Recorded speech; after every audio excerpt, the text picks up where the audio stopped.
The masterminds of the July 11th Kampala attacks used their sanctuary in Nairobi to plan the finer details. Only one amongst the four would-be suicide bombers who had left the country in June returned.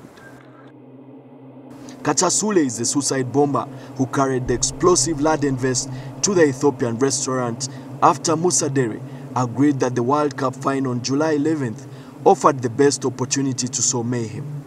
Another radicalized young Somali who was living in Eastleigh joined Katasule. He's the suicide bomber whose head was severely decapitated at Chadondo. The two men took a bus ride and entered Uganda through Malaba. Upon arrival, they were met by the Kampala cell leader, Issa Luima. As the hours ticked towards the night of July 11th, Issa Luima had by now recruited his younger sibling, Haruna Hassan Luima, and a friend, Idris Nsubuga. Nsubuga has since confessed to have participated in the attack and was sentenced to 25 years in jail. Luima had carefully chosen the servants' quarters of a house in Namasoba Parazone as their hideout. This was the place where forensic experts discovered a toolbox that contained many metallic objects. They also retrieved a mobile phone from a nearby pit latrine, which they believe could have been used to trigger off the Chadondo bomb. After surveying the city, the plotters identified three prime targets: Chadondo Rugby Club, Makindi House, and the Ethiopian Village restaurant. On the day they carried out the attacks, the Somali suicide bomber took a border ride to Chadondo alongside Idris Nsubuga, while the Kenyan suicide bomber was handed the task of blowing up the Ethiopian Village restaurant. However, Hassan Luima, who was supposed to blow himself up at Makindi House, chickened out and abandoned the bag containing the third bomb, an explosives-laden suicide vest, at the counter of the bar.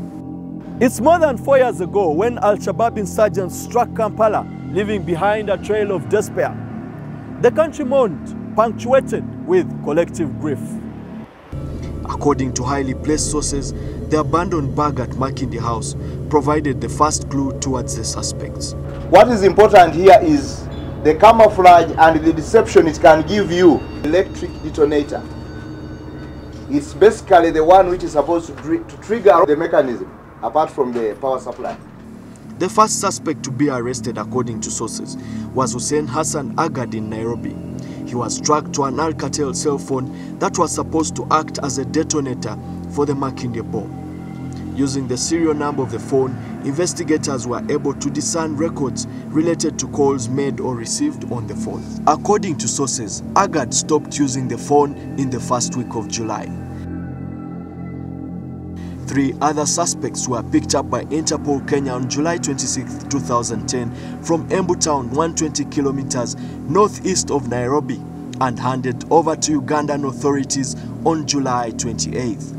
For 2 weeks, Interpol Kenya had tried to apprehend the trio after establishing that they were in the country, but had made little headway, partly because one of them, Idris Magondu, whose mobile phone was being tracked, had temporarily stopped using it. On July 25, 2010, Magondu used the cell phone to call the customer service of the Kenya Power and Lighting Company to inquire about his electricity bill. By July 26, Interpol Kenya had closed in on him and his accomplices.